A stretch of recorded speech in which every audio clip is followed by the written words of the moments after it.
Control 1 to 5-1. No further assistance necessary. Your care. Control 1 to 5-6, come in. 5-6 to 1, go ahead.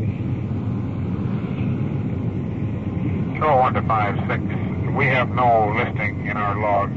Are you in service? 5-6-10-4. We checked out 6:08 p.m. Control 1 to 5-6. 10-4. Unit 5-6 in service on the Nightwatch. This is Donn Reed, a police recorder. And right now you're writing in Detective Unit 5-6. And that was Sergeant Ron Perkins just checking us in on the Nightwatch. You're coming along with us tonight, and as you do, remember the people you hear are not actors. This is it.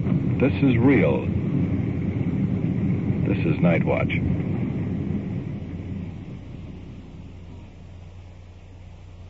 Nightwatch, the actual on-the-scene report of your police force in action. There are no actors. There is no script. Every voice, every sound is authentic. The investigations are recorded as they actually occur. Nightwatch, presented with the cooperation of the Police Department of Culver City, California, W.N. Hidebrande, Chief. And now we switch you to Detective Unit 5-6 on patrol somewhere in the field, and to police recorder Donn Reed. We're southbound on Washington Boulevard, and just a moment ago, we passed a car that was going in the opposite direction. It was attempting to pick up a couple of young girls waiting at a bus stop. As a matter of fact, we're going to flip a U-turn now. Check this out.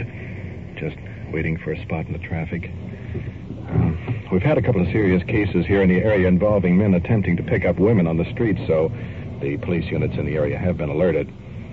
Now, in just a couple of more moments, we should get a shot to make that U-turn. 1, 2, 3 more cars. There goes 1, 2, 3. Now we can go. The clear shot, heading back.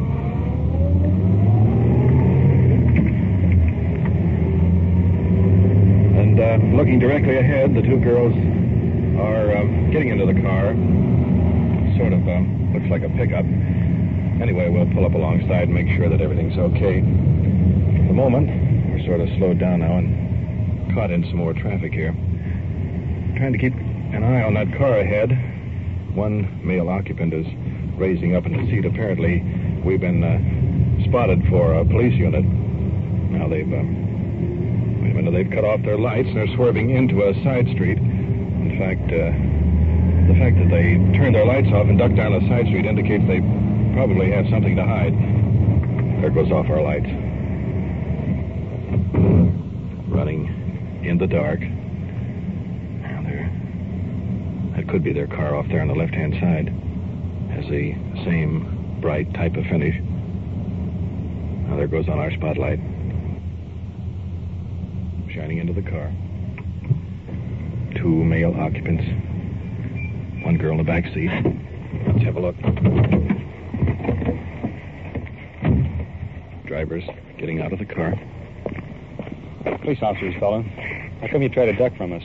Well, I didn't duck off when I spotted you. I ducked off the park here and talked for a little while. See what... Real quick turn like that, leaving rubber? Well, I didn't see the... I was halfway past the street. And you knew you were the police, though? Well, yeah, I knew you were the police when you first pulled up. I mean, I have nothing to be hide. How old are you? 17. 17. You didn't pick up for anything?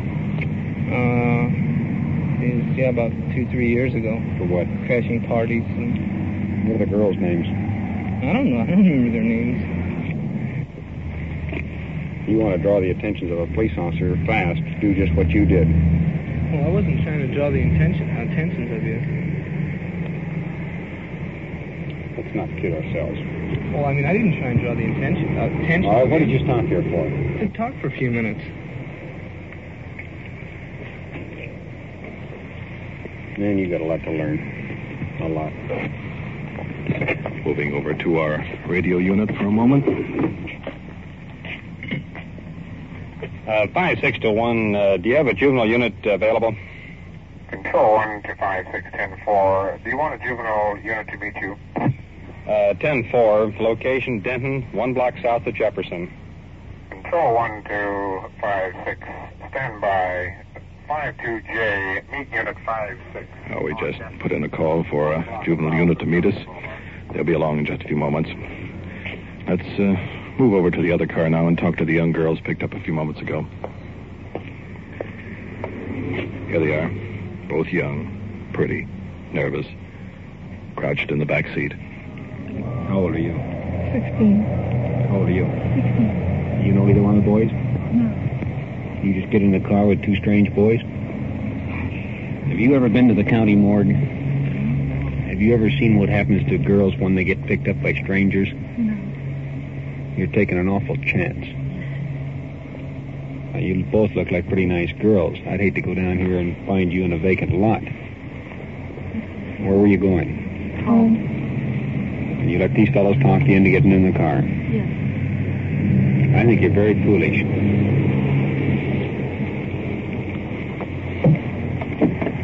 Let's talk to the second boy standing over here.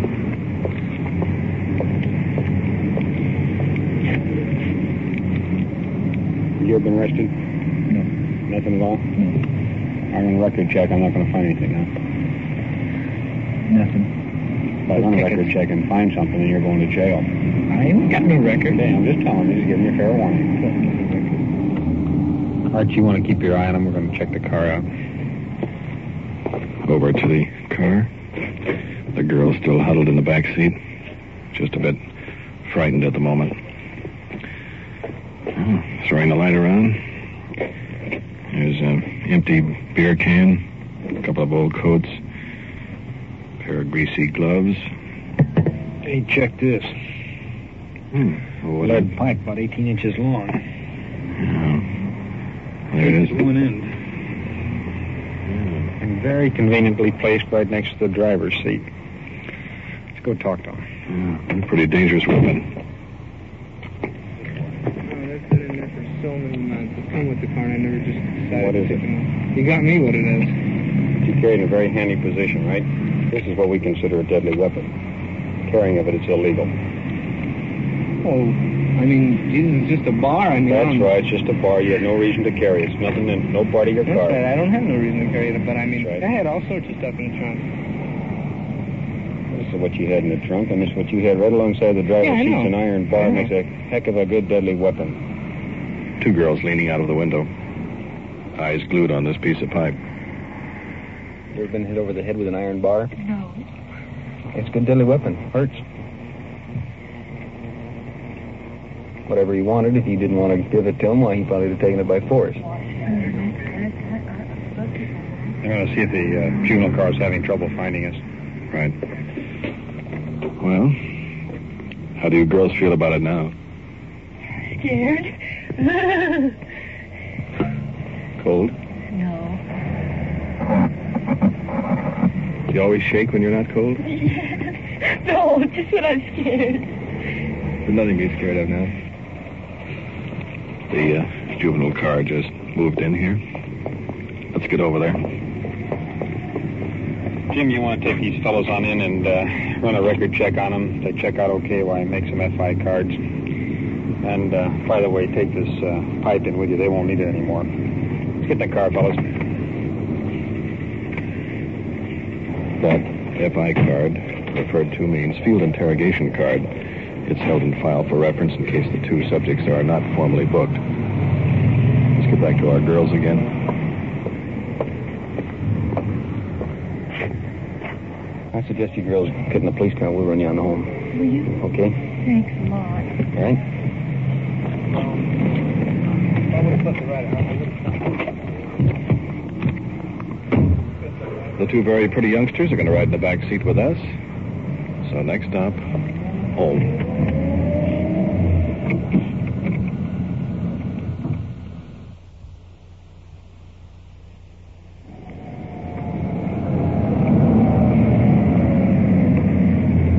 How far up you live? Where that light is there on the side of the street. It took us about 5 minutes to get down here to the girls' house. Very convenient. It seems they live next door to each other. We're going on down a few doors beyond so their parents won't see them come home in a police car. Well, do you young ladies think you've learned your lesson? spent your life, we won't do it again. Okay. That's all we want. Okay? Thanks very much. Thanks a lot. You learned your lesson. Yes, you know it. Here's my lesson. I'm so scared of you starting, buddy. All right. Brian, thanks an awful lot. Okay. Good night. I'll bet that's one experience these kids won't forget. Oh, I hope not. Control 1 to motors 22 and 24. No want on your suspect. Local for West LA. Unit 5-6, come in. 5-6, go ahead. Control 1 to 5-6. Attention, Sergeant Perkins. We have a subject here in the Detective Bureau who claims his wife may be insane. Request 1019 for investigation. 10-4, we'll roll right in.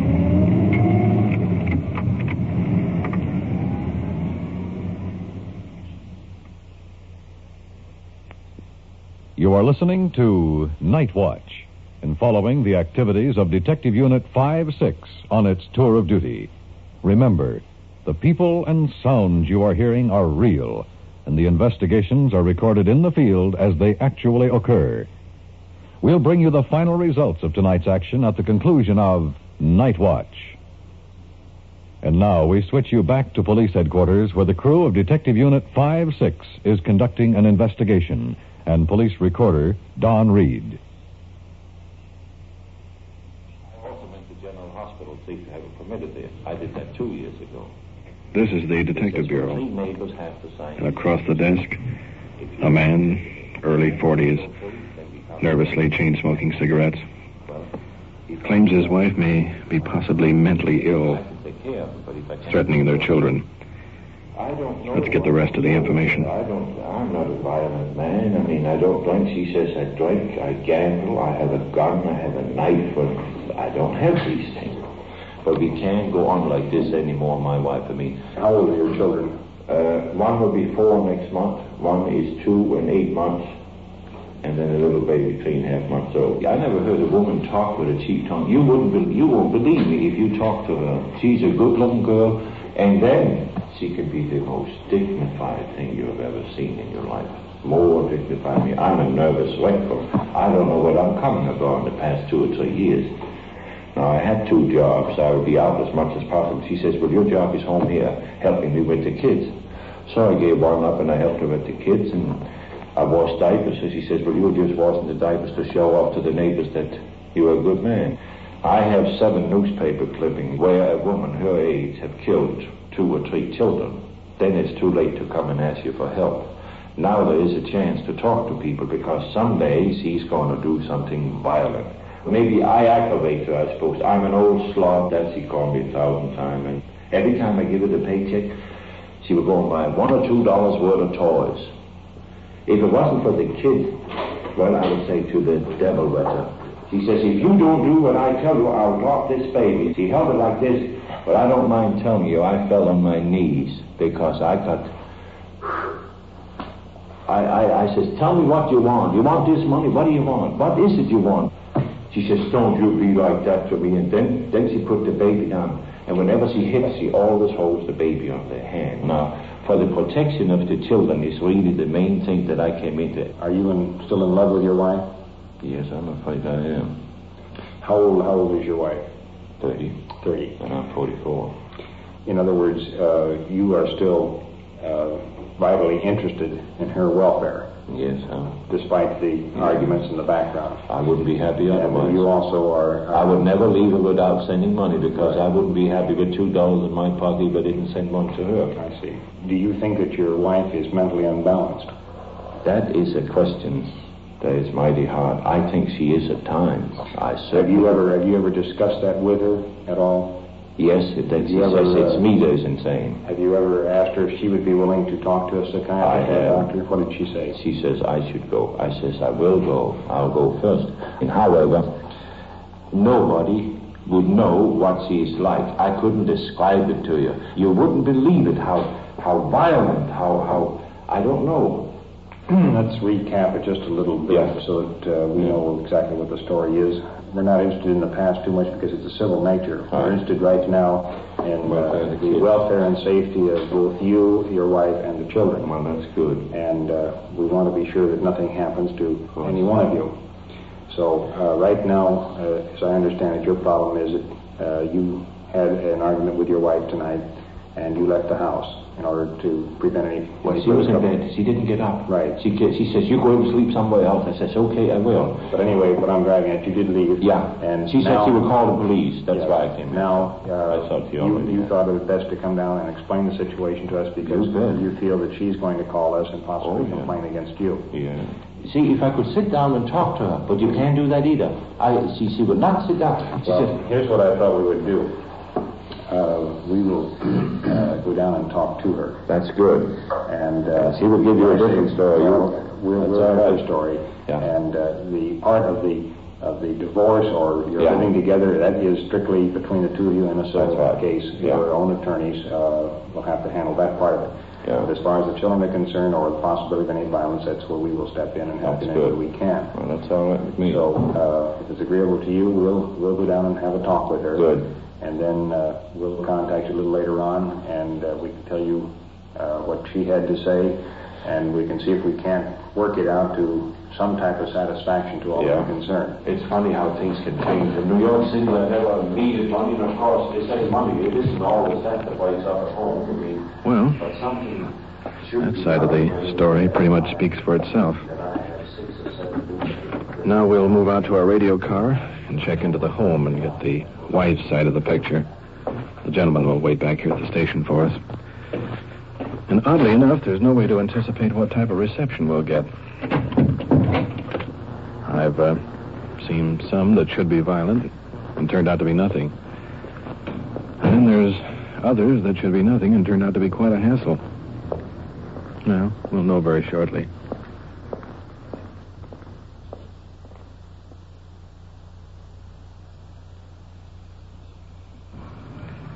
Heading up the walk of the home. It's a small English-type cottage. Rose-covered fence along the side. Little dog following us, keeping at a safe distance. He's making an awful lot of noise for a little fella. Talk to us. Thanks. Open the door for this. Sure, that's okay. Come alone here, sir. This is Donn Reed and Officer Ward. Oh. Hello. How are you? Come in, will you? Modestly furnished. A tiny baby asleep on the divan. Problems and troubles you're having here with your husband. Oh, I have quite a lot. Can you tell us what this is all about? We've talked to your husband, and now we'd like to talk to you. Well, frankly, we have always had trouble from the beginning of our marriage. And as one child after another came along, there's been more troubles. I frankly say I've never met anybody quite so mean as he has been to me and to the children. We'd like to ask you a little bit about what happened. Your husband came to the station, and I understand that you'd had an argument. We'd had a terrible argument. I'm busy all day, and I haven't had a good night's sleep for many months. He's been doing this for night after night, and he gets up and makes a noise, and we all, my children are in the bedroom there, and just dance around here, and because I get mad too. I admit that. I can't help it. I just got to get some sleep at night. Was there any violence? Did he strike you, or did you Yes, strike he him? always gets hold of me, and he shakes his fist in front of my face, which frightens me. Did he ever actually strike you? Yes, he has struck me many times, but he hasn't lately, so... Have you struck him? No, I've thrown things. You've thrown things? Yes, I couldn't get hold of him to strike him. He has hurled so many insults at me that I just don't care much more now, but I do expect a little respect. Of course, as far as your marriage is concerned, that is a civil matter. Oh, the yes, thing that I we're know. interested in is that neither you get hurt or your husband or your children. That's what I want. And now he told us that when we came down to talk to you to ask you what you wanted, and he would be willing to go by. I want a fair deal, like any wife does. May I ask you a personal question that Yes, I asked him? certainly. Are you in love with your husband? Yes, I am. Well, now he said the same thing about you. Oh, nice. maybe we've got something we can work on that. Well, it sounds ridiculous. I mean, there's always quarrels in the home, especially when there's a new baby. But I have 3 lovely children, and my husband has no respect for me.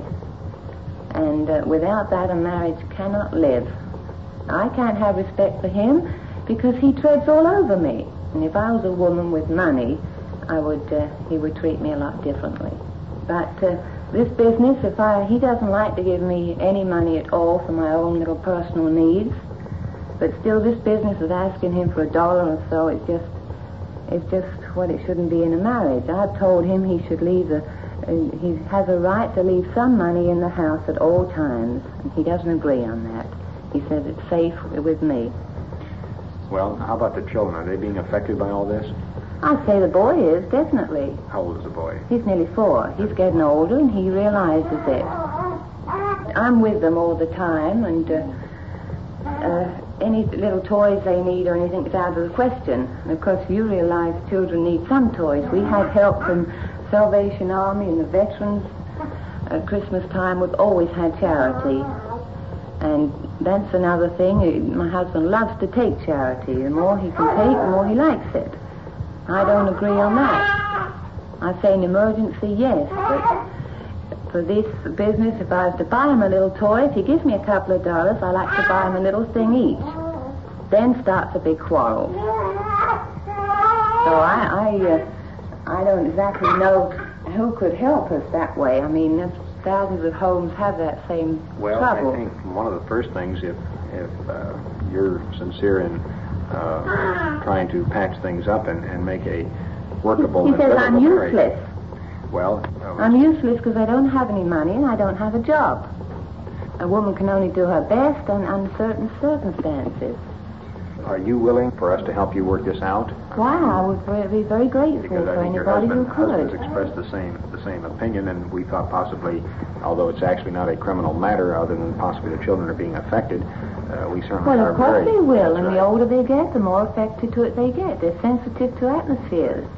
I mean, it's not just the idea of having, you can ask me, there's probably thousands of women in this country. You ask, it's the idea of having $1 in your pocket, whether you spend it or not.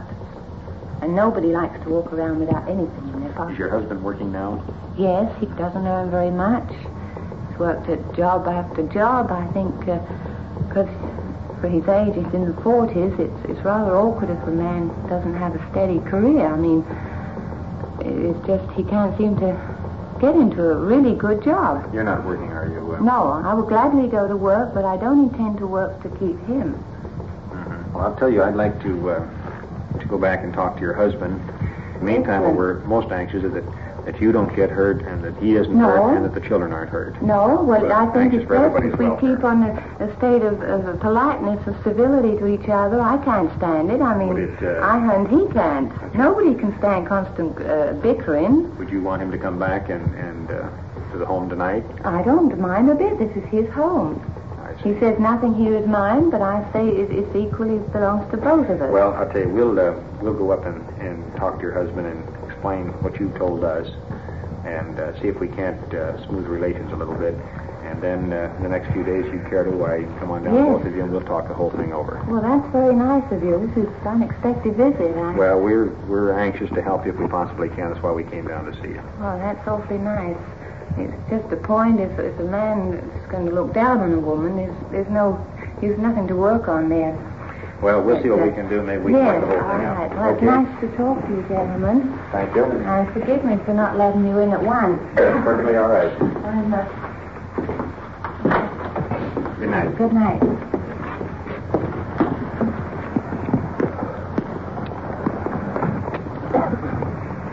Well, as I said before, there's 2 sides to every story. But I didn't realize how right I was. Let's get back to the station, see if we can get this squared away. Okay.